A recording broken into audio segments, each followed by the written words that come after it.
अस्सलामुअलैकुम, मैं हूं अब्सा कोमल। पंजाब हतके इज़्ज़त बिल 2024 के खिलाफ एहतजाज जारी है। सहाफ़ियों की तमाम तंजीमों ने यक ज़ुबान होकर एक मुश्तरका एलामिया जारी किया है और इसमें ऐलान किया गया है कि ये जो मुतनाज़ बिल है इसको लाहौर हाई कोर्ट में चैलेंज करेंगे।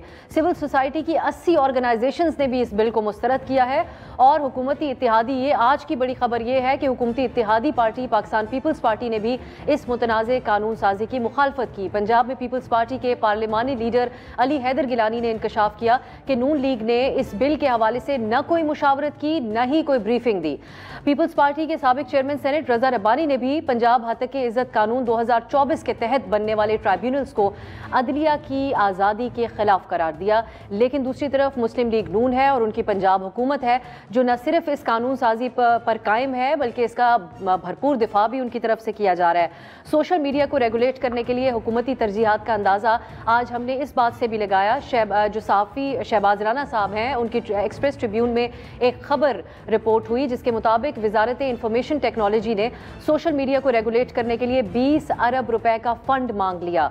खबर के मुताबिक ये मंसूबा भी ज़ेरे गौर है कि पाकिस्तान में सिर्फ उन सोशल मीडिया प्लेटफॉर्म्स को काम करने की इजाज़त हो जो पाकिस्तान में अपने दफातर कायम करें।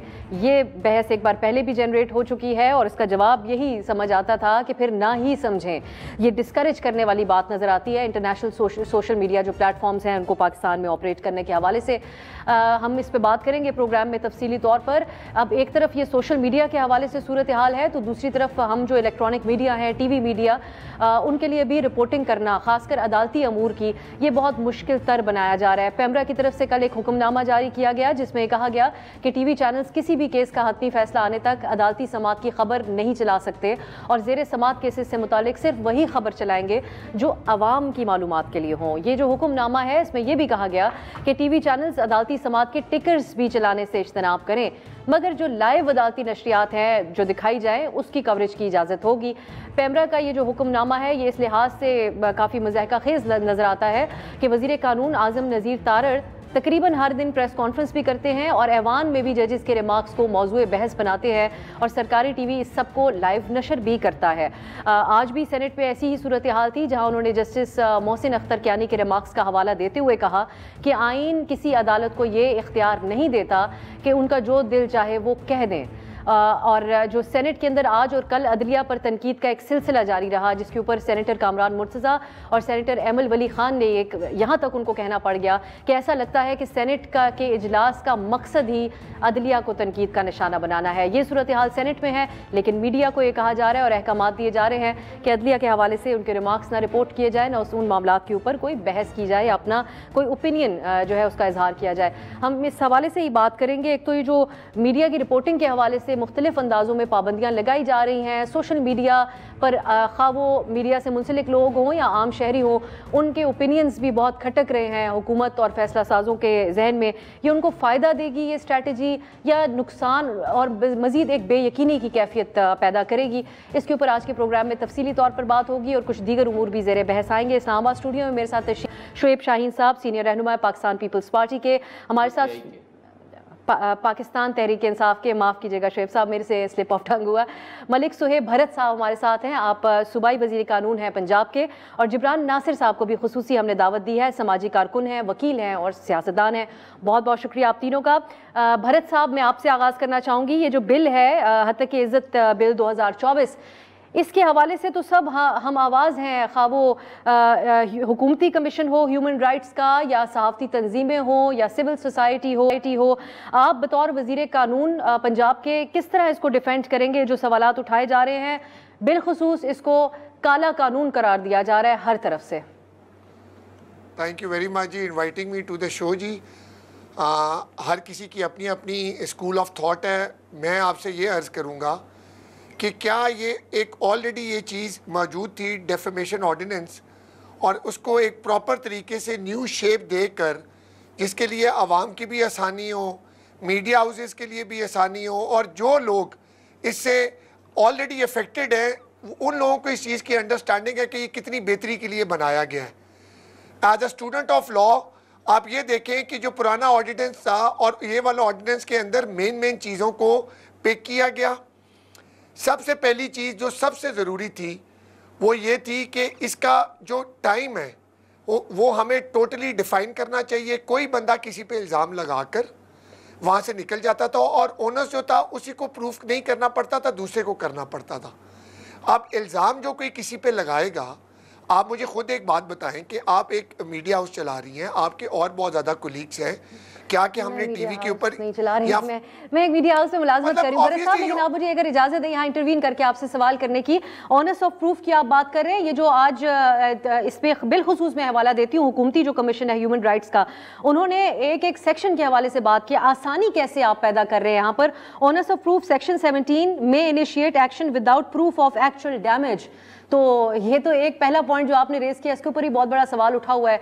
सो मैं चाहूंगी आप ये जो जिन शिकों के ऊपर हो रहा है उसके ऊपर तो तफसीली तौर पे आएंगे, सिर्फ ये बताइए आसानी इनिशियली बताइएगा कैसे आप पैदा करेंगे। जो ऑर्डिनेंस मौजूद है ऑलरेडी हत्या की इज्जत के हवाले से, उसके बजाय एक नया कानून बनाना आप लोगों ने क्यों जरूरी समझा? इस पे बात करें ताकि हम डिबेट आगे बढ़ाएं। उस पर सबसे जरूरी बात यह कि मैं इसको शॉर्ट बात करता हूँ। अगर आप उसका पूरा ड्राफ्ट देखें, मैं 2-3 दिन से टीवी पे ये देख रहा हूँ, मेरे भी काफ़ी कुलीग्स और दूसरी पार्टीज़ के भी बहुत ऑनरेबल हमारे जो एडवोकेट सुप्रीम कोर्ट्स हैं जो और हैं, इन्होंने I am sure shake by shake ज़रूर पढ़ा होगा, but they are not talking about the norms of the drafting जो बिल है। बात यह है कि आप ये एक चीज़ देखें, जो पुराना बिल था उसके अंदर क्योंकि टाइम के साथ साथ हर चीज़ चेंज होती गई, उसके अंदर सोशल मीडिया के प्लेटफॉर्म्स भी ऐड हुए। हर बंदा आजकल का इलेक्ट्रॉनिक मीडिया और पब्लिश के साथ, ज़्यादा लोग टिकटॉक पर हैं, यूट्यूब के ऊपर हैं, फेसबुक के ऊपर हैं, ट्विटर के ऊपर हैं। What we need to understand is this कि एक चीज़ डिफाइन गई कि इसकी टाइम लाइन क्या होगी। एक केस सालों साल चलता था, उसका कोई भी नहीं आता था। आप मुझे ये बताएं कि जब से डेफेमेशन ऑर्डिनेंस बना और आज तक कितने केसों पे फैसला हुआ? एक ऊपर प्रॉपर एक थॉरो उसके ऊपर एक स्टडी की गई कि इसको शॉर्ट किस तरह करें, इसकी टाइमलाइन देखी गई, क्या चीज़ें इसको देखेंगे। एक स्पेशल ट्रिब्यूनल बनाए गए, अपॉइंटमेंट ऑफ जजेस की गई कि एक स्पेशल ट्रिब्यूनल इनको देखे 180 डेज में इसका फैसला करे। और सबसे इंपॉर्टेंट चीज़ कि जो हमारे वकला हज़रात दोनों साइड से होंगे, प्लेंटिफ और डिफेंडेंट, उनके एक तारीख दी जाएगी कि जी आप अपनी मर्जी से तारीख लें, अपनी मर्जी से इसके ऊपर बहस करें, अपनी मर्जी से इसके ऊपर ओनर्स, अपनी मर्जी से जो जो चीज़ें आप you shall bring back to the court. उससे पहले फीमेल और मिनॉरिटी के पास कोई भी किसी किस्म का भी कोई लीवरेज नहीं थी। What we need to see in this defamation bill, आपको इंक्लूड किया, हमारी बहन भाइयों को, मिनॉरिटीज को बीच में इंक्लूड किया गया। मैं आपको बताती हूँ आपने कैसे इंक्लूड किया हमें, अपने बहन भाइयों को। सेक्शन 2M और 2O जो है, इसके ऊपर जर्नलिस्टों ने खास एहतजाज किया है। ये डेफिनेशन आपने जर्नलिस्ट की बताई है, इसमें आपने इंक्लूड कर दिया न्यूज़ देने वालों में सोशल मीडिया पे मौजूद खबरें देने वालों के साथ, इसकी एम्बिट को ब्रॉडन करके आम जो सोशल मीडिया यूजर्स हैं उनको भी आपने जर्नलिस्टों की कैटेगरी में शामिल किया। इससे पता चलता है कि कितनी कम कंसल्टेशंस हुई। आप सहाफ़ियों को अगर आप शामिल करते हैं, उनसे भी मशवरा करते हैं, इसके अंदर तो सूरत हाल मुख्तलिफ होती। लेकिन हम इस पे मजीद, अब शोएब साहब लास्ट बात जरूर करूंगा। मीडिया की आपने बात की, नहीं सॉरी, मैं ये लास्ट बात मीडिया की जरूर एड अप करना चाहूंगा before you go to the next participant. Media को हमने बिल्कुल स्टेक होल्डर समझ के हमने इनको पूरी प्रॉपर ब्रीफिंग दी, हमने इनको पूरा तरीके से, हमारे एडवोकेट जनरल साहब मौजूद थे, हमारी इंफॉर्मेशन मिनिस्टर वहां पे थी, we took all the question और एक थॉरली ब्रीफिंग हुई। But obviously it's up to you कि आप लोग उसको मानते हैं या नहीं मानते, हम तो बेहतरी के लिए लाए हैं जी। चलें, अब ये एक इसके ऊपर एक कॉन्फ्लिक्टिंग ओपिनियन है। दूसरी तरफ साफ़ी कहते हैं कि हमसे कुछ वादा किया गया, लफ्ज़ तो उन्होंने इस्तेमाल किया कि हमारी पीठ पे छुरा घोंपा गया सीएम पंजाब की तरफ से। शोएब शाहीन साहब, इतनी हैरानगी पीटीआई को क्यों हो रही है? वो भी बहुत, आपके ऑपोजिशन ने पंजाब में इसके ऊपर बड़ी तनकीद की, लेकिन पीटीआई के दौर में भी पैका में तरमीम की गई, कोशिश थी हुकूमत के ऊपर तनकीदी जो खबरें हैं उनको फेक न्यूज़ का नाम दिया गया अगर उनकी पॉलिसी पे कोई तनकीद करे, या जो सियासी मुदाखलत पीटीआई के दौर में मशहूर ज़माना थी उसको कौमी सलामती के साथ उस दौर में भी जोड़ा गया। आज की हुकूमत का भी वही बयानिया है। एक तो इस पर भी कमेंट करें, लेकिन खुसूसन आप इसके ऊपर करें कि किस तरह ये बिल आज़ादी इजहार और इंसानी हकूक़ के खिलाफ है आपकी नज़र में। दोनों इशूज़ पे बात करें। देखें, पहली बात तो ये बता दूं कि जब जिस ज़माने में भी अगर अदलिया या की पर काटने की कोशिश हुई या आज़ाद मीडिया की पर काटने की कोशिश हुई, मैं अपनी बात करूंगा, हमेशा मैं आज़ाद अदलिया के साथ भी खड़ा रहा और मीडिया के साथ भी खड़ा रहा। और जब जब ये कोशिश हुई, ये हमेशा इस्टेब्लिशमेंट की ख्वाहिश रही है। और आज तो इस वक्त सबसे ज़्यादा प्रॉब्लम किन को है? उन कठपुतलियों को जो फॉर्म 47 की पैदावार हैं और हमारे मुल्क के ताकतवर तबकों को। प्रॉब्लम उनको क्या है? अच्छा भाई, आप रेगुलेट तो करने की बारी आपकी बाद में आएगी, मुझे बताएं, आपके 4 महीने से आपका एक्स बंद है, आप इतना डर और खौफ है कि आपके पास दलील का जवाब दलील में नहीं है, आप रेगुलेट किस चीज को कर रहे हैं? लेकिन ये हमेशा से यही सिलसिला रहा है, आप इससे तो एग्री करते हैं? पहली बात तो ये है क्योंकि मैं जिस पीटीआई के दौरे हुकूमत की बात करती हूँ, आप पार्टी का हिस्सा गालिबन नहीं थे उस वक्त, तो ऑब्वियसली मगर मैं उससे आगे जाता हूँ। देखें, एक चीज़ है कि एक माहौल में ख़राबी की कोशिश की गई, अगर की गई वो भी गलत थी। आज जो कुछ हो रही है वो भी गलत है, लेकिन आज जो कुछ हो रहा है ये खराबियाँ माजी में नहीं थी, आज उसकी वर्स्ट कंडीशन है। आज उसकी वजह यह है कि आज आपके पास, मुझे ये बताएं, स्टेक होल्डर्स है आपका मीडिया, स्टेक होल्डर्स हैं आपकी लीगल फर्टेनिटी, आपने किससे मशवरा किया? नंबर 2, आपने ख़ुद बता दिया, यानी मैं अगर कोई एक्स भी इस्तेमाल कर रहा हूँ ना, मैं भी जर्नलिस्ट की डेफिनेशन में आ गया हूँ। हर शख्स एक्स कौन है जो इस्तेमाल नहीं कर रहा? कौन सी शिकें हैं जो आप समझते हैं? यहाँ पर सेक्शन 13 को पॉइंट आउट करती है सिविल सोसाइटी और जो साफ्ती तंजीमें हैं। अभी मेरे सामने नहीं है, मैं वही देख रहा था कि मेरे सामने आ जाए तो मैंने उसको पढ़ा है। बहुत सारी इंपॉर्टेंट एस्पेक्ट्स है। देखें, जर्नलिस्ट की जो डेफिनेशन है उसको जिस अंदाज से वास्ट किया गया है, that is wrong, that can not be possible. वो आप हर शख्स हमारा करोड़ों की तादाद में जर्नलिस्ट बन गया है। नंबर 2, ये जो कहा गया है ना कि ये अगला बंदा नहीं बताएगा, साबित करेगा कि उसकी बेइज्जती हुई है या नहीं हुई या उसकी इंसल्ट हुई है, ये बर्डन ऑफ प्रूफ आपकी तरफ रुख कर दिया गया है। आप बताएंगे जी आप जुर्माना आपको हर हाल में देना पड़ेगा। और फिर आपने देखा है जिस तरह इन्होंने गोल दायरे में ला करके फंसाने की कोशिश हुई है, जिस अंदाज से, ये कॉन्स्टिट्यूशनल गारंटीज़ की वायलेशन है। ठीक है सर। कॉन्स्टिट्यूशन आपको जो फ्रीडम ऑफ एक्सप्रेशन की एक देता है, अख्तियार देता है, उसके अंदर रीजनेबल रेस्ट्रिक्शंस जो हैं वो ऑलरेडी मौजूद है। कुछ हदूद भी तो वाजे करता है, आजकल उसका जिक्र होता है। देखें, आप उसको अगर हुदूद खुयूद रखनी है, आपके पास लॉ मौजूद है, उसके अंदर अगर कोई तब्दीली करनी है आप कर लें, लेकिन वो तब्दीली नेक नीयती के साथ हो, बदनीयती पे मबनी ना हो। इसलिए कि आप किसी चीज़ का भी चूँकि जवाब देने की पोजीशन में नहीं होते हैं, आप उसको पहले बंद कर देते हैं, उसके बाद आप उसका जवाब इस अंदाज से देते हैं कि आप उसको प्रॉपरली ही क्रॉस कर देते हैं। और फिर पिछले 1 साल से आपने उठाया, लोगों को मारा, लोगों पर तशद्दुद किया, लोगों के साथ ज्यादतियां हुई। हसन साहब के ऊपर भी एक अटैक हुआ, उसके ऊपर भी हम आपसे ज़रूर बात करना चाहेंगे। उसमें भी जो मुकदमा दर्ज हुआ उस हवाले से कुछ एतराज़ात हैं पीटीआई को।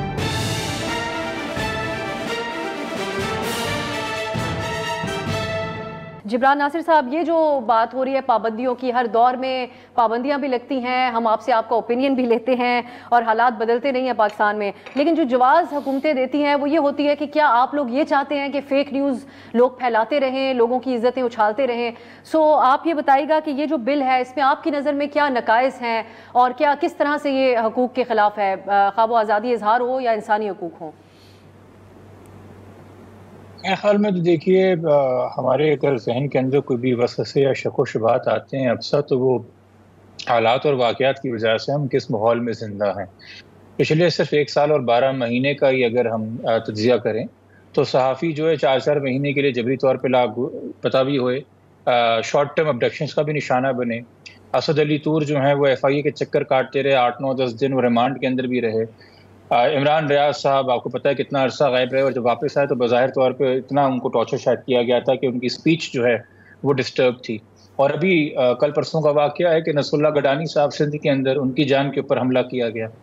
इस हालात के अंदर जब इस तरह का एक कानून आ रहा है जो कि एक बहुत बड़ा बर्डन डाल रहा है और बहुत तरीके से डिसएडवांटेज कर रहा है डिफेंडेंट को, जिसके हवाले से इल्ज़ाम है कि उसने मेरी ज़ात के हवाले से झूठ फैलाया है, कि ना तो उसको आपने डायरेक्ट राइट टू डिफेंड दिया है, वो पहले अदालत आएगा और अदालत से लीव टू डिफेंड लेगा, और अगर लीव टू डिफेंड उसको मिलती है तो अदालत के पास ये इख्तियार है कि उससे श्योरिटी मांगी जाए, यानी कि अपना दिफा करने के लिए पहले तुम पैसे जमा करा दो, जैसे कि बेल में जमा कराए जाते हैं। तो आप एक तरीके से प्रोसीजर तो क्रिमिनल लॉ का ही लेके आ रहे हैं, मगर कह रहे हैं कि ये है सिविल मामला। फिर साथ में अगर आपको लीव टू डिफेंड नहीं मिल पाती तो प्रिलिमिनरी डिक्री मिनिमम जो है वो 30 लाख का जुर्माना आप पे लगाया जा रहा है। तो और साथ में ये जो बार बार कानून में कहा गया कि जी जो आईनी ओहदेदार हैं वो हुकूमत के जरिए ये केसेस फाइल कर सकते हैं, एक स्पेशल बेंच जो लाहौर हाई कोर्ट में बनेगी, तो आईनी ओहदेदार तो पंजाब में बैठ के पाकिस्तान में की भी किसी भी शहरी की बात से जो है वो गिरां गुजर सकती है। तो आप कोई गवादर से सहाफ़ी उठ के आएगा, कोई पेशावर से सहाफ़ी उठ के आएगा, कोई कराची से सहाफ़ी उठ के आएगा अपना दिफा करने के लिए, और ना आ पाए चूँकि ट्रांसपोर्ट कॉस्ट है, वकील को करने की कॉस्ट है, लीगल कॉस्ट इनकर्ड है, तो उसके ऊपर फिर ये इस तरह की आप ना सिर्फ पेनल्टीज लगाएंगे बल्कि यहाँ तक सजा है कि जिस जगह से ये कहा गया है कि खबर शाया हुई मेरे बारे में या बात की गई जो कि डेफेमेशन के जुमरे में आती है, वो अकाउंट भी ब्लॉक कर दिया जाए। तो अफसा अगर आप माशाल्लाह से 10-15 साल से सहाफत कर रही हैं तो आपकी एक सोशल मीडिया प्रेजेंस भी है, कल आप अपने प्रोग्राम के मोनोलॉग में कोई बात कह दें, किसी भी वजह से आपको कहीं से सोर्स मिली थी और ये ट्रिब्यूनल जैसा भी अच्छा बुरा है ये कह दे कि जी ये खबर गलत थी और आपके खिलाफ कंप्लेंट सच साबित होती है, तो क्या वो आपका सोशल मीडिया अकाउंट ही ब्लॉक कर देंगे जहां से आपने वो बात नशर की और आपकी पूरी सहाफत का जो एक तरीके से आर्काइव डिजिटल वो खत्म कर दी जाएगी? तो आप लॉस को बैलेंस पे देखें ना, किस तरह की आप पेनल्टीज इंपोज कर रहे हैं। तो इस माहौल में जहां सहाफी पे अटैक हो सकता है, उसको उठाया जा सकता है, उसको एफआई के चक्कर काटे जा सकते हैं या वो लापता हो सकता है, अब आपने हर जाने की सूरत के अंदर उसके ऊपर एक और मलबा डाला है। इन हालात के अंदर तो ऐसी तवक्को थी कि अगर लेजिस्लेशन करनी है, अब ये हुकूमत में जैसे तैसे भी आ गए हैं, 8 फरवरी के बाद जो मश्क हुई है, इलेक्शन तो हुआ नहीं है, ये तो 5 साल बड़ा अरसा है। टफ लेजिस्लेशन बाद में करते, पहले प्रोटेक्शन ऑफ जर्नलिस्ट के हवाले से कोई अच्छी लेजिस्लेशन कर लेते, फ्रीडम ऑफ स्पीच की प्रोटेक्शन के हवाले से कोई अच्छी लेजिस्लेशन कर लेते, ताकि नीयतों का जो फुकदान है ना उस हवाले से शक व शुबात ना उठते। तो अनफॉर्चुनेट है जिस तरीके से ये कार्रवाई की गई है और ये कानून जो है वो प्रेजेंट किया गया है। ठीक, भरत साहब अगर आप रिस्पॉन्ड करें जिब्रान साहब के साथ, ये कॉन्स्टिट्यूशनल ओहदों के हवाले से एक सवाल को कंप्लीट करने दीजिएगा। ये जो आईनी ओहदों के हवाले से है, ये तो हर तरह की बहस हमारी पॉलिटिकल इनके अराउंड होती है, पाकिस्तानी सियासत को आप अच्छे तरीके से जानते हैं, सो ये तो आपने क्रिटिसिज्म का रास्ता बिल्कुल बंद कर, क्रिटिसिज्म या बहस का रास्ता आप लोग बंद करते हैं इसके अंदर, ये आईनी ओहदों के हवाले से जो है ओहदेदारों। मैं थोड़ी सी बात शुएब साहब की और सर की थोड़ी सी करना चाहूँगा, if you allow me a quick response. देखिए, एक चीज़ को अंडरस्टैंड करने की बहुत ज़रूरत है। जो लोग ऑलरेडी हमारे जर्नलिस्ट हैं वो स्टैंड विद देम, जो सच बोल रहे हैं, एक आदमी सच बोल रहा है, कोई गलत बात नहीं कर रहा, उसको इससे डरने की क्या ज़रूरत है? जब आप समझती हैं कि आपके प्रोग्राम पे जो बातचीत हो रही है, मैं कर रहा हूँ, शुएब साहब कर रहे हैं, सर कर रहे हैं, and they do understand the legalities, और जो कुछ हो रहा है तो किसी को डरने की जरूरत नहीं है। डर तो वहां पैदा हो रहा है कि जहां पे एक तो हर कोई इतना मतलब ही नहीं होता कि जब आप हुकूमत में आ जाएं तो दूसरों के ऊपर एक्शन लेना शुरू कर दें, इसलिए हम तो उसकी पोजीशन ले रहे हैं। तमाम आपको एक बात understand, sorry to cut you, आपको एक बात अंडरस्टैंड शहरी को भी इसके अंदर लाना चाह रहे हैं। खैर काफी तफसीली तौर पे एक बात, आप ये तफसीली बात नहीं, आप एक चीज को अंडरस्टैंड करें। आप एक बात बार बार ये लोग कर रहे हैं, हम जर्नलिस्ट को हेट नहीं कर रहे, हमारे लिए सब बराबर है। हमने पहले ऑपोजिशन में थे, आज गवर्नमेंट में है, गॉड नोस कल क्या होगा। फॉर्म 43 की बार बार बातें करते हैं तो कोर्टों में जाए, अदालतों पे हमें तो यकीन है, हम तो अदालतों को, मैं खुद पेश हुआ on the last week, I was before the honourable lord chief justice Lahore, मैंने अपना केस प्रेजेंट किया, पूरी बातचीत की, ठीक है, तो इसमें तो कोई बात नहीं है। मैं कुछ मैं लॉ मिनिस्टर बन गया जर्नलिस्ट नहीं तो फिर क्या सोशल मीडिया, ये टिकटॉक, ये चीजें आप लोगों को ज्यादा बॉदर कर रही हैं, जहां आम शहरी है और वो तो कुछ भी कह देता है, हमें कोई चीज बॉदर नहीं कर रही, हमें एक चीज बॉदर कर रही है, हमें कोई चीज बॉदर नहीं कर रही, हमें एक चीज बॉदर कर रही है कि कोई किसी पे इल्जाम लगा के भाग ना जाए। ये जितनी बातें भी आपके शो पे की गई हैं, सारी बातों का एक ही लबो लबाब है कि there shall be no misrepresentation of law. जो बात करनी है हकीकत पे करें। अगर आपको लगता है कि आप सच बोल रहे हैं तो आपको तो डरना ही नहीं चाहिए। अगर मुझे लग रहा है मैं सही बात कर रहा हूं तो किस बात का डर? हम आप पे कोई पेनल्टीज नहीं लगा रहे, आप पे कोई गलत बात नहीं कर रहे, कोई इल्जाम नहीं लगा रहे। अगर आपके शो पे कोई आप पे इल्जाम लगाता है, और आप पिछली हुकूमतों में देखें लोगों पे कितने इल्जाम लगे, आज तक लोग रोल रहे हैं वहां पे। मैं चाहती हूँ जिब्रान साहब का रिस्पॉन्स लेते हैं। जिब्रान साहब, अफसा कल आपको इंकशाफ करती हैं अपने सोशल मीडिया चैनल के ऊपर या अपने शो के ऊपर, एक आप रिपोर्ट देती हैं, आपको आपकी सोर्स ने बताया है। अब आपकी सोर्स ने आपको एक इन्फॉर्मेशन लीक कर दी कि जी मीटिंग में फलाना बात हुई थी और वो आपने अपने प्रोग्राम में कह दी, जो कि सोर्स बहुत पक्की है। अब ये जो कानून बनाया है इसमें कहा गया कि जो एविडेंस की एडमिशन है उस पर कानून शहादत लागू नहीं होता। तो वैसे तो ये म्यार क्या होगा जिस म्यार के ऊपर एविडेंस की एडमिसिबिलिटी है? तो कल को अफसर साहिबा आप क्या अपनी सोर्स रिवील करेंगी इस ट्रिब्यूनल के अंदर जाके बताने के लिए कि आपको खबर कहां से मिली थी? और अगर आप सोर्स रिवील नहीं करती एज अ जर्नलिस्ट तो फिर आप तो झूठी साबित होंगी, क्योंकि बहुत सारी चीजें, बहुत सारे स्कैंडल्स ऐसे होते हैं जिनके वर्बल अकाउंट्स होते हैं, ओरल अकाउंट्स होते हैं। कानून जब बनाया जाता है तो उसके अंदर गुंजाइश रखी जाती है इन सारी चीजों को केटर करने के लिए। मसला ये कि जो अभी ये बात कहना है कि हमें अदालतों पे भरोसा है, तो 2016 में इनको अदालतों पे भरोसा नहीं था जबकि चिल्लाते फिरते थे पूरी दुनिया के अंदर कि मुझे क्यों निकाला। तो ये अदालतों पे मत डालें, अदालतें किस हिसाब से चल रही हैं। मैं अदालतों के ऊपर आना चाहूंगी जिब्रान साहब, आज बहुत बहस हुई। इन एडिशन टू दैट जो कुछ ये कह रहे हैं कि जनाब ये डेफेमेशन के हवाले से, लेकिन सबसे अहम बात यह है कि आप सब कुछ करके भी अगर फ़र्ज़ करो आप सोर्स बता दें और वो सोर्स भी सच्चा हो, आप बरी भी हो जाएं, आज के बाद कौन आपको खबर देगा? जिसका सोर्स आप लीक कर देंगे तो किया ही नहीं जा सकता सहाफ़ी की तरफ से। हाँ, अगर आप नहीं करेंगे वो कहेंगे कि आप नहीं, तो फिर तो आपके खिलाफ डिग्री होगी, फिर तो आपके खिलाफ डिग्री होगी। आप लोग ये बिल वापस लेंगे? आप वजीर कानून साहब फरमाएगा, आप लोग ये बिल वापस लेंगे या आप इसको, क्योंकि सहाफ़ती तंजीमें तो चैलेंज करने जा रही हैं, कोई गुंजाइश है या आप लोग कायम है अब इसके ऊपर के दुरुस्त इक़दाम कर दिया? The bill has been pass from the assembly जी। इसके अंदर पीपल्स पार्टी भी थी, आईपीपी भी थी, हमारे सारे स्टेक होल्डर्स वर इन्वॉल्व जो यहाँ पे हमारे हैं। Anyone has a right to go before the honourable court, और जो उनका फैसला होगा वी शैल सी दैट। जो मर्जी इसको चैलेंज करें जाए, वी स्टैंड बाय दिस। हम एक ही बात करते हैं, सच पे बात करें, हम आपके साथ खड़े हैं। गलत बात करेंगे then you have to go. और इसका तायुन भी हुकूमत, पंजाब की हुकूमत और मुस्लिम लीग नून करेगी कि कौन सच बोल रहा है, कौन झूठ बोल रहा है। नहीं, हमने इसका तायुन नहीं करना। आपके पास वहां पे जजेस होंगे, स्पेशल ट्राइब्यूनल्स आर देयर। जजेस को हुकूमत अपॉइंट करेगी, जज साहब हुकूमत अपॉइंट नहीं करेगी। यही तो गलतफहमी है आपको, यही तो गलतफहमी है। हाई कोर्ट के जज, 3 नाम हाई कोर्ट के जज देंगे, 3 आप लोग देंगे, फैसला हुकूमत का ही होगा। ये कर दें भरत साहब, फिर मैं ब्रेक की तरफ जाऊं।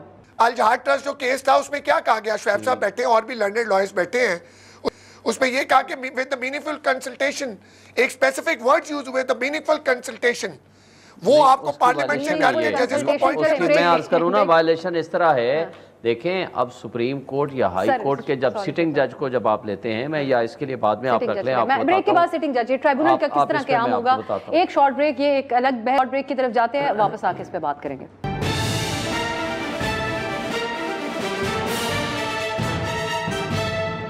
ब्रेक के बाद खुश आमदीद। हम बात कर रहे हैं जो पंजाब में हत्या की इज्जत का कानून बिल पास किया गया, उसके ऊपर बहस का सिलसिला अभी भी जारी है और भरपूर एहतजाज किया जा रहा है, न सिर्फ सहाफ़ती तंजीमों की तरफ से बल्कि सिविल सोसाइटी की तरफ से भी। शुएब साहब, एक तो जो आप ट्राइब्यूनल्स के क़याम के हवाले से जो एतराज़ है उस पर भी कमेंट करें, और मैं आपसे एक और चीज़ भी जानना चाहती हूँ, क्या ये एक जो सिलसिला है यूट्यूब के ऊपर या सोशल मीडिया के ज़रिए हर तरह की बात कह दी जाती है, पीटीआई से मुंसलिक बहुत से लोग यूट्यूब के ऊपर हैं, हमने देखा बहुत दफ़ा सनसनी भी फैलाई गई, ट्रोलिंग का इल्ज़ाम भी बहुत दफ़ा पीटीआई के ऊपर लगता है, इसका भी आप असूली मुखालफत करते हैं कि ये इस किस्म की रिपोर्टिंग या इस किस्म का जो कई पॉलिटिशियंस ने भी अपना बनाया हुआ है यूट्यूब के ऊपर एक सिलसिला?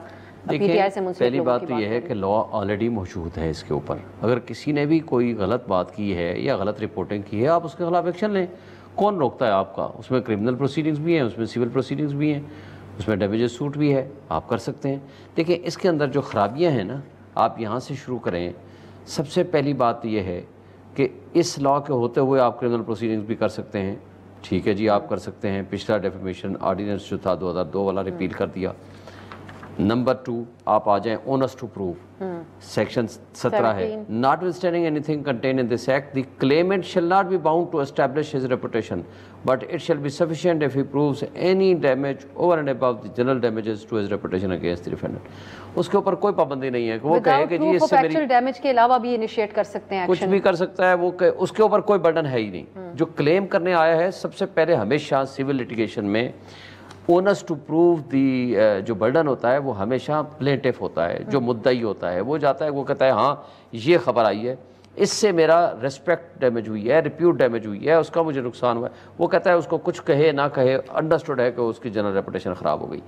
प्रिलिमिनरी डिग्री की बात, प्रिलिमिनरी डिग्री जो है वो पीछे भी है, सेक्शन 12 और सेक्शन 15, इसमें है कि अगर एक बंदा लीव टू डिफेंड नहीं करता, यानी ट्राइब्यूनल के काम का भी जो उसका सिलसिला है वो उस पे मैं आ रहा हूँ। हाँ, अगर आप आज आपने कर दिया, केस कर दिया, बंदा नहीं आता वक्त पे, उसका टाइम बाउंड है, आ करके लीव टू डिफेंड, यानी वो इजाजतनामा मांगेगा कि मैं इसमें अपना जवाब देना चाहता हूँ, मुझे इजाजत दें। वक्त पे नहीं दिया या जज ने इजाजत नहीं दी किसी भी वजह से, उसी वक्त बगैर सुने बगैर पूछे प्रिलिमिनरी डिग्री जारी हो जाएगी। यानी उससे पूछा नहीं जाएगा कि तुम अपना केस तो बता दो, तुम्हारे केस में क्या है, तो उसको डिग्री जारी हो जाएगी। फिर एक और बात, सेक्शन 12 है, no comment on pending proceedings, कोई एक लफ्ज भी वो नहीं बोल सकेगा राइट जिस दिन केस होगा, जब तक केस का खात्मा नहीं होगा। कमेंट कर सकती है इस प्रोसीडिंग के हवाले से, कोई भी नहीं कर सकेगा, वो कर सकते हैं ना, मीडिया कवरेज कर सकते हैं, कुछ भी नहीं कर सकेंगे। और अगर जो करेगा 50,000 से 1 लाख रुपए जुर्माना होगा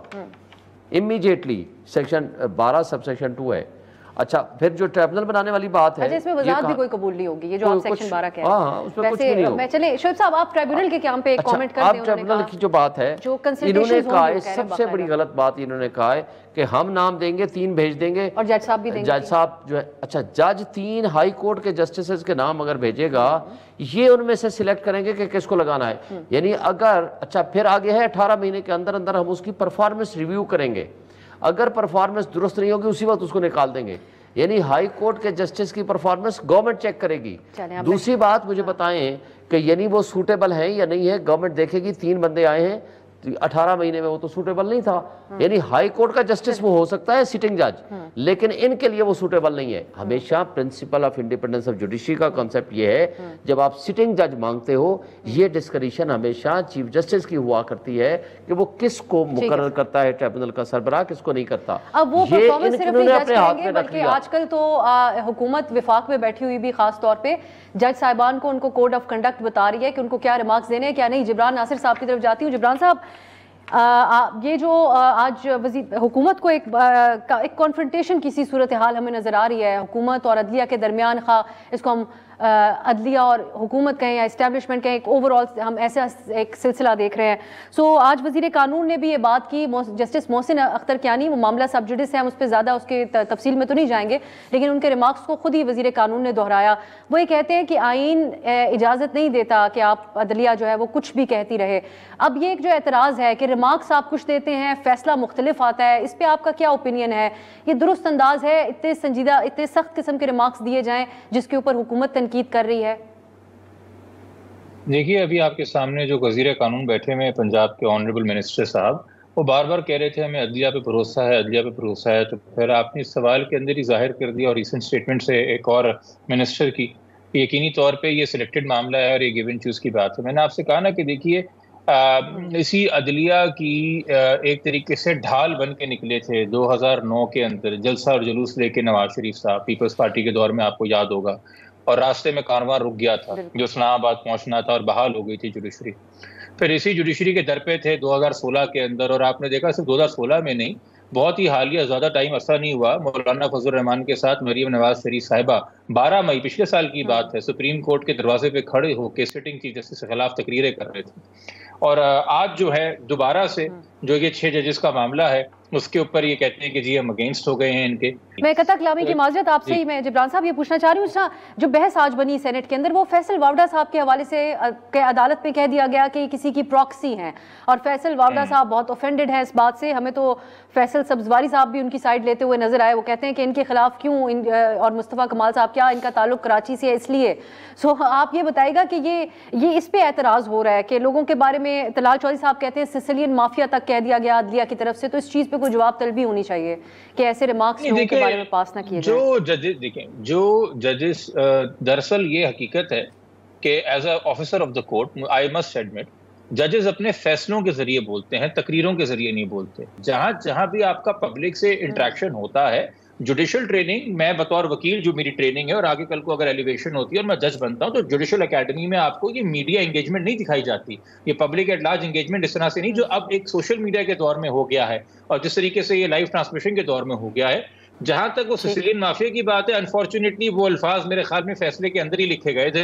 अब उसके वाले से तो रिव्यू फाइल करके उसको एक्सपेंज कराने की दरखास्त की जा सकती है, और तो कुछ नहीं हो सकता, और कुछ नहीं हो सकता। भरत साहब, अदलिया के रिमार्क्स के हवाले से क्या कंसर्न्स है? वफाक में जस्टिस अजमत सईद शेख साहब ने उस वक्त कहा था, जिस वक्त निहाल हाशमी ने कहा था ना कि मैं तुम्हारे बच्चों को नहीं छोड़ूंगा, ये नहीं छोड़ूंगा, उन्होंने क्या, आप लोगों ने क्या सिसिलियन माफिया का रूप धार लिया है? कंटेम्प्ट प्रोसीडिंग्स में ज़बानी वर्बल ऑब्जर्वेशन दी थी, राइटिंग में उन्होंने, फैसले में सिसिलियन माफिया का लफ्ज़ था ना, राइटिंग में जस्टिस मोहम्मद नहीं, जस्टिस सर नहीं, गॉडफादर का हवाला दिया था वो राइटिंग में, जजमेंट में, लेकिन सिसिलियन माफिया का वर्बल ऑब्जर्वेशन देती जस्टिस अजमत सईद शेख। बहस भी तो रिमार्क्स के हवाले से ही हो रही है। भरत साहब, एक तो ये कंसर्न्स रिमार्क्स के हवाले से, एक आर्टिकल 68 भी जो है वो जजेस के कंडक्ट के हवाले से इस तरह खुलकर बात करने की थोड़ी पाबंदी भी है, लेकिन हमने देखा एक तरफ पैमरा पाबंदी लगाता है कि हम सब जुडिस मैटर्स या रिमार्क्स का जिक्र ना करें, उनका टिकर भी ना चलाएं, लेकिन वजीर कानून खुद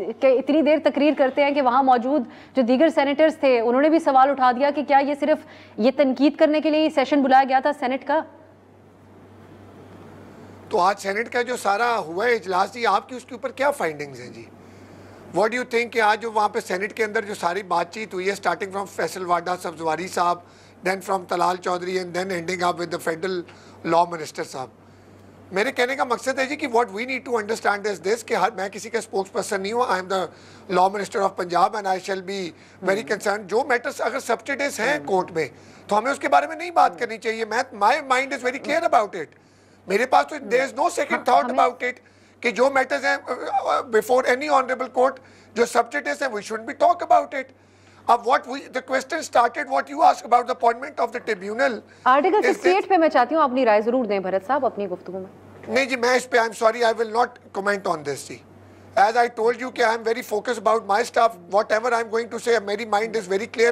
I am going to talk about what I am. आपने आज क्वेश्चन किया ट्राइब्यूनल्स के बारे में, I think so क्योंकि डिफेमेशन लॉ। ये सवाल तो ट्राइब्यूनल्स के हवाले से नहीं था, हम आगे बढ़ चुके थे, लेकिन चलिए आप ट्राइब्यूनल पे बात कर लें सर। मैं ट्राइब्यूनल पे ये बात करना चाह रहा हूँ कि what we need to understand is this के शुएब शाहीन साहब ने भी और जिब्रान साहब ने भी ये बात की कि जी इनको ये जो है पीछे ये पहले लॉ मौजूद था। मैं आपको पहले भी रिक्वेस्ट कर चुका हूं कि हमें कॉपी प्रोवाइड करनी चाहिए। आई एम श्योर इन्होंने पढ़ के भी आए होंगे। अगर वो था सालों साल अगर डैमेजेस थी, कितने लोगों को डैमेजेस मिली है? अगर 2002 में डेफिनेशन, क्या आप लोग हाई कोर्ट के जजेस की परफॉर्मेंस एनालाइज करेंगे और आप लोग उनमें से सिलेक्ट करेंगे जिनके नाम उसमें ये एनालाइज नहीं करना कि उनकी, आप देखें ना, आप इंटरप्रिटेशन भी टीवी के ऊपर आप हम लोग अपना खुद करने लग जाते हैं। ये इंटरप्रिटेशन नहीं है कि उनकी सर अगर आपने इंटरप्रिटेशन की होती तो हमें मौका ना मिलता आज ये सारी बातें करने का, लेकिन प्लीज आप की गई है कि उन्होंने 25% मार्क्स एक चीज के किए हैं, 25% एक चीज के, 50% कि जी क्या कैटेगराइज है जिस केस को, फॉर एग्जांपल क्योंकि यहाँ पे लीगैलिटी वाले ऑल ओवर पाकिस्तान लो हमारा प्रोग्राम देख रहे होंगे, to make it more simple ये देखा जाएगा कि जिन जजेस के पास जो केस आया ABC का, अगर वो केस आया तो उस टाइम पीरियड के अंदर उन्हें स्पेसिफिक टाइम के अंदर उसको देख के वकीलों को चांस दे के, और डेट भी वकीलों की मर्जी की होगी, केस भी वकीलों की मर्जी के मुताबिक लगेगा, और उन्होंने जो चीज प्रूफ करनी होगी ये नहीं करनी होगी प्लेंटिफ ऑफ डिफेंडेंट की, ये डेट्स के मुताबिक होगा, स्पेसिफिक टाइम के मुताबिक होगा। और मजीद क्या होगा परफॉर्मेंस असेसमेंट के मयारात मजीद क्या होंगे इसमें? सॉरी क्या, कैन यू रिपीट इट? मतलब इसके अंदर किस तरह एनालाइज की जाएगी परफॉर्मेंस? इंटेग्रिटी के हवाले से भी लिखा है 25% उसके अंदर आप लोगों ने, तो वो ये किन बेसिस पे आप एनालाइज करेंगे? मैंने आपको पहले ये बोला है कि मेरे यहाँ से सीनियर लॉयर्स बैठे हैं, they do understand. Al Jehad Trust के अंदर ये स्पेसिफिक उस टाइम सुप्रीम कोर्ट में कहा गया कि एक मीनिंगफुल कंसल्टेशन जरूर होनी चाहिए। हम कोई किसी के पैरामीटर्स में जंप नहीं कर रहे। मैं परफॉर्मेंस असेसमेंट के ऊपर बात कर रही थी, अब आप तो तरीकाकार लगाने के देखिए कुछ बड़े साहब, सॉरी मैं आपकी बात काट रही हूँ, चलिए आप मुकम्मल कर लें। देखिए सेक्शन 8 जो है ट्राइब्यूनल का वो बड़ा स्पेसिफिक है, उसमें ये कहा गया है कि जी with the consultation of Lahore chief justice Lahore high court, उसमें वो जो भी ऑनरेबल चीफ जस्टिस होंगे वो अपना बताएंगे। चलिए तो आप हमें वाजे कर चुके भरत साहब, ये आप वाजे कर चुके। शोएब साहब देखें, जब सिटिंग जज को कहीं भी लगाया जाता है आज तक ये नहीं होता कि आप कहेंगे जी गवर्नमेंट के पास भेजिए नाम, वो सिलेक्ट करेंगे कि इनमें से किसको करना है। आप उनको कहते हो कि आप जज को नॉमिनेट कर दो ताकि वो हो जाए। एक सेकंड सर अल जिहाद ट्रस्ट में फर्स्ट अपॉइंटमेंट के मुतालिक है, जब जज को अपॉइंट करने लगते हैं और वो सुने ना सर, अब आप सुन लेना भरत साहब, सुन लें, आप सुन तो लें, सुन लेना। First appointment sir, first appointment as high court के जस्टिस को जब आप अपॉइंट करने लगते हैं वो अलग चीज थी। आज आप ट्रिब्यूनल में हाई कोर्ट के जस्टिस को लेके जा रहे हैं, वो अलग चीज है, नंबर 1। नंबर 2, ये पुराना केस लॉ था, अब आपके कॉन्स्टिट्यूशन में अमेंडमेंट हो गया है, अब जुडिशियल कमीशन करता है। अब वो कंसल्टेशन वाली बात, मीनिंगफुल कंसल्टेशन खत्म हो जाती थी। पहले नाम आता था गवर्नमेंट से, वो चीफ जस्टिस उसको फाइनलाइज करता था, आगे भेज देता था, इसलिए उसमें मीनिंगफुल कंसल्टेशन की बात थी।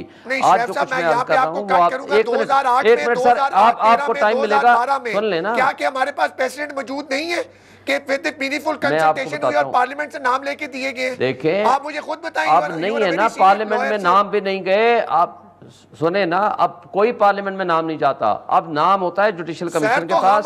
जब जुडिशियल कमीशन फाइनल कर देता है, सर एक मिनट सर बात खत्म करने दें। जब जुडिशियल कमीशन के पास जाता है, जुडिशियल कमीशन उसको अनाउंस कर देता है, वो जाता है पार्लिमानी कमेटी के पास, वहाँ 3/4 मेजॉरिटी से अगर वो चाहें तो रीज़न के साथ रिजेक्ट कर लें। लेकिन नहीं करेंगे। 14 दिन का उनका टाइम है। यहाँ आपकी जो खराबी है सेक्शन 8 सब सेक्शन 6 के अंदर आपने कहा है 18 महीने के अंदर, ये मैं पढ़ देता हूँ आपको, the term of the office of the member shall be subject to the renewal after every 18 months after evaluation of their performance by a performance review committee to be constituted under the rules. The committee shall evaluate the members of the following touchstone adherence to statutory timeline 50%। एक second sir, बात तो करने दे, मैं आपको बता रहा हूँ ना।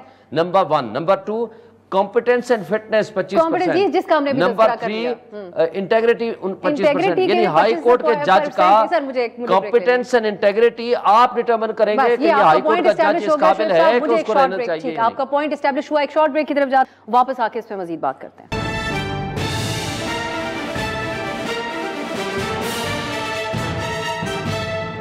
ब्रेक के बाद खुश आमदेद। हम बात कर रहे हैं कानून साजी जो पंजाब में हुई उसके हवाले से। जिब्रान साहब, आपका क्लोजिंग कमेंट पे चाहूंगी।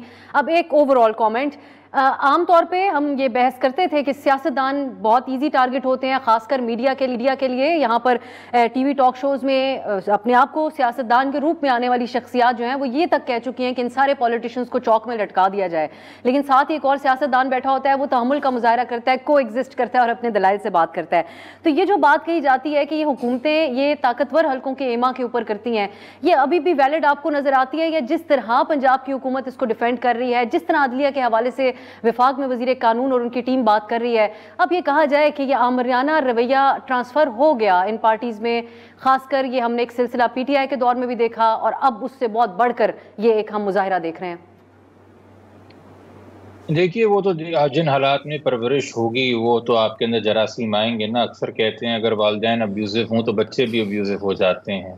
तो अगर मुल्क चलाने वाले अरबाब इख्तियार जो है वो अब्यूजिव हैं तो जिनके नाम पे हुकूमत हो रही है वो भी थोड़े बहुत हो जाएंगे उस हवाले से। मगर जहाँ तक हम नियतों के फुकदान की बात करेंगे, इसका लिटमस टेस्ट मैं आपके सामने ये रखूँगा। मैं बड़ा मुतासर हुआ हूँ, जो मेहमान हमारे हैं पंजाब के ऑनरेबल मिनिस्टर साहब, उन्होंने बार बार कहा कि जी I stick to the law, मुझे अदालतों पे भरोसा है, मैं कानून की बात करूँगा। मैं आपकी अल्फाज से मुझे ज़्यादा तकलीफ़ है या आपकी फ़िज़िकल वायलेंस से मुझे ज़्यादा तकलीफ़ है? मेरी नज़र में जो फिजिकल वायलेंस है उससे ज़्यादा मुझे इमीडिएट खतरा और थ्रेट है। हमारे सामने है, बेशक उस वक्त एक अबूरी हुकूमत थी पंजाब के अंदर, मगर वो जो घर जिनके दरवाजे तोड़े गए, जिनके अंदर फर्नीचर तोड़ा गया, जिनके अंदर शीशे अलमारियां तोड़े गए, जिनको रैंसैक किया गया, सैकड़ों की तादाद के अंदर पीटीआई के कारकुनान वालों के घर। मुझे बताइए, इस नई आने वाली पंजाब हुकूमत ने उस पंजाब पुलिस के किस कारकुन के खिलाफ हुकूमत में आने के बाद एक्शन करके डिसिप्लिनरी उसको बाहर निकाला है कि भाई तुम्हारे हाथ से तो लोगों की जान और माल महफूज नहीं थे? किया ये कि जिसकी ज़ेरे निगरानी ये हो रहा था उस मोहसिन नकवी साहब को इन्होंने अपना वज़ीर दाखिला लगा दिया। तो जो जान और माल को तहफ़्फ़ुज़ नहीं देना चाहते बल्कि जो जान और माल को नुकसान पहुंचा दें उनको नवाजना चाहते हैं, वो कहते हैं वो इज्जतों के और रखवाले, इज्जत नफ्स के रखवाले बन के कानून साजी कर रहे हैं। माजरत के साथ मेरे पास इतना एविडेंस नहीं कि उसी आईजी ने, उसी पंजाब गवर्नमेंट ने आज भी वही सिलसिला जारी रखा हुआ है। आज भी चादर चार दीवारी की उसी तरह पामाली हो रही है, आज भी लोगों के साथ वही सिलसिला जारी है। आज इस्लामाबाद में यूनाइटेड नेशंस का वफद आया बैठा था सेंट्रल ऑफिस इस्लामाबाद सेक्रेटरीट में, पीटीआई के दफ्तर के ऊपर छापा मारा गया और एक दफा नहीं 2 दफा मारा गया और उन सबको हरास किया गया। जो सर, मैं क्लोजिंग कमेंट्स फिर जिब्रान साहब आप मुकम्मल कर चुके हैं, अगर तो मैं फिर फरज साहब का कमेंट ले। नहीं, मैं इससे ज्यादा और तो कोई बात नहीं कर सकता। ऑनरेबल मिनिस्टर साहब जवाब दे दें। मैं सिर्फ एक बात और करके उधर जाने से पहले देखें, सुप्रीम जुडिशल काउंसिल की रोल जो है इन्होंने सेक्शन 8 सब सेक्शन 6 के तहत अपने पास ले लिया, जो कि इनके पास हो गई। मैंने आपको कॉपी दे दी कानून की और सामने एक पॉइंट आउट किया चीज। भरत साहब, क्लोजिंग कमेंट। भरत साहब, आप हमें सिर्फ इतना बताएं, प्रोग्राम करें, एक पॉइंट में मैं बात करने को तैयार हूं, जरूर करिएगा, लेकिन अभी सिर्फ ये बताते जाइए भरत साहब कि आप इस बिल को आप लोग रिव्यू कर सकते हैं जिस तरह का रद्द अमल आया, या इसकी कोई गुंजाइश नहीं है, फाइनल है आप लोगों की तरफ से? मैं ये कोई चीज पाकिस्तान या इस दुनिया में कोई चीज भी फाइनल नहीं होती। What we need to understand is this कि ये शो पे आ जाते हैं। मेरी हम्बल रिक्वेस्ट है शुएब शाहीन साहब से कि in honourable members were the part of the special committee, उनसे एक एक चीज के ऊपर, एक एक लॉ के ऊपर, या इनके फिर मेंबरान नालायक है, या जो इन्होंने एमपीएस की टीम बना के भेजी है वो नालायक है। अगर ये समझते हैं किया है नहीं सर, कोई उन्होंने शदीद एहतजाज किया है सर, आके ड्रामेबाजी की है इन्होंने असेंबली के फ्लोर पे। खैर, बहरहाल ये आर्गुमेंट फिर दूसरी तरफ चला जाएगा क्योंकि उनको पता नहीं एहतजाज किया है और उन्होंने उनकी पूरे एहतजाज की शुएब साहब ये गलत बात है। लेकिन आप पीटीआई मैं नहीं करता, लेकिन पीटीआई के जिम्मे वो चीज न लगाएं। शुएब साहब आप बड़े भाई हैं। नहीं सर नहीं, व्हाइल यू वर टॉकिंग मैंने आपकी बात आप करें। हाँ ये गलत बात है। You need to listen to me, then you have all. मेरे पास वक्त खत्म हो गया भरत साहब, मैं माजरत आप मेरे पास वक्त खत्म हुआ, लेकिन आपका पुश हुआ। आप कहते हैं पंजाब में ऑपोजिशन के मेंबरान को आप नालायक कह रहे हैं, लेकिन आप ये जरा ट्रिकी है जो आप कमेंट कर रहे हैं, क्योंकि इसके ऊपर एतराज सहाफियों ने भी किया, फिर ये नालायक आप उनको भी कह रहे हैं, सिविल राइट्स वाले भी कर रहे हैं, जिब्रान साहब भी एतराज कर रहे हैं, हम भी थोड़ा बहुत एतराज कर रहे हैं, तो फिर इस मयार के मुताबिक हम सब जो है वो नालायक ठहरे। बहुत शुक्रिया। हम आने वाले दिनों में इससे ज़रूर भरत साहब आपसे ही फॉलो अप रखेंगे, देखते हैं हुकूमत कैसे इस पर आगे बढ़ती है। सोहेब भरत साहब, शोएब शाहीन साहब, जिब्रान नासिर साहब, तीनों के कीमती वक्त का बहुत शुक्रिया। आज के लिए नाज़रीन इजाज़त दीजिए, खुदा हाफिज़।